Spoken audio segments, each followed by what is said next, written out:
in Dostoevsky's book, Crime and Punishment, he has his main character, Raskolnikov, decides that he's going to commit a murder, and he has very good justification for the murder. And Dostoevsky's very good at this.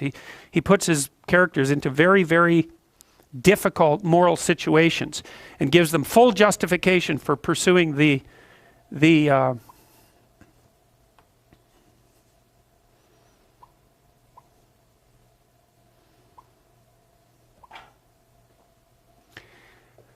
pursuing the pathway that they're pursuing. And so Raskolnikov, he's broke and starving. He wants to go to law school. His sister's about to prostitute herself, roughly speaking, by marrying a guy that hates her, that she hates, and he has contempt for her, at least acts in that manner. He's trying to rescue his mother as well, who's also in dire financial straits.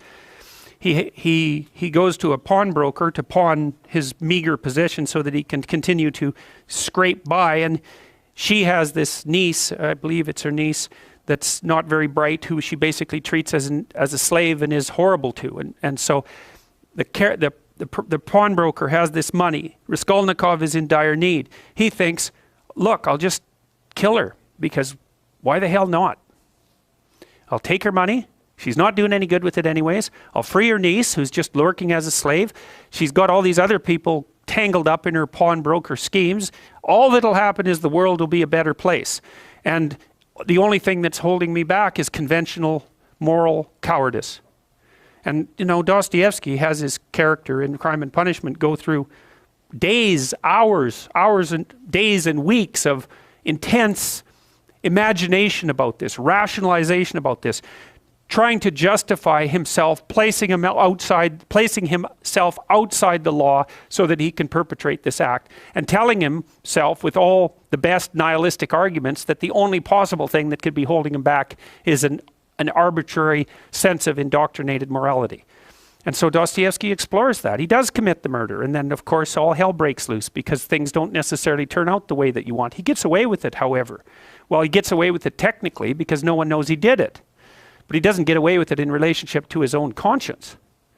And so the rest of the book explores that. Well, Dostoevsky, I believe it was in Crime and Punishment, although he makes the same point in many of his books, he makes a very fundamental point. And this is the kind of point that I think that people who haven't investigated these matters down this particular literary and philosophical pathway never grapple with. Dostoevsky said straightforwardly, if there's no God, so if there's no higher value, let's say, if there's no transcendent value, then you can do whatever you want. And that's the question that he's investigating. And you see, this is why I have such frustration, say, with people like Sam Harris, the sort of radical atheists, because they seem to think that once human beings abandon their grounding in the transcendent, that the plausible way forward is with a kind of purist rationality that automatically attributes to other people equivalent value. It's like, I just don't understand that. They believe that that's the rational pathway. What the hell is irrational about me getting exactly what I want from every one of you whenever I want it at every possible second? Why is that irrational? And how possibly is that more irrational than us cooperating so we can both have a good time of it? I don't understand that. I mean, it's as if the psychopathic tendency is irrational. There's nothing irrational about it. It's pure naked self-interest. How is that irrational? I don't understand that. Where's the pathway from rationality to an egalitarian virtue? Why the hell not every man for himself and the devil take the hindmost? It's a perfectly coherent philosophy. And it's actually one that you can institute in the world with a fair bit of material success if you want to do it.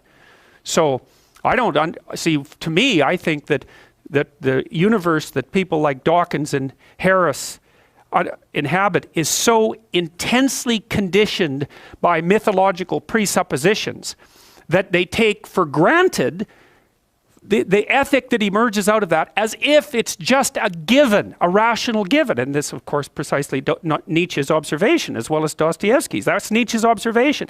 You don't get it.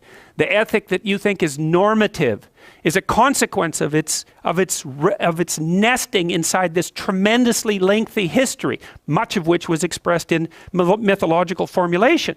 You wipe that out. You don't get to keep all the presuppositions and just assume that they're rationally axiomatic. To make a rational argument, you have to start with an initial proposition. Well, the proposition that underlies Western culture is that there's a transcendent morality. Now, you could say that's a transcendent morality instantiated in the figure of God. That's fine. You could even call that a personification of the morality. If you don't want to move into a metaphysical space, I'm not arguing for the existence of God. I'm arguing that the ethic that drives our culture is predicated on the idea of God, and that you can't just take that idea away and expect the thing to remain intact mid-air without any foundational support.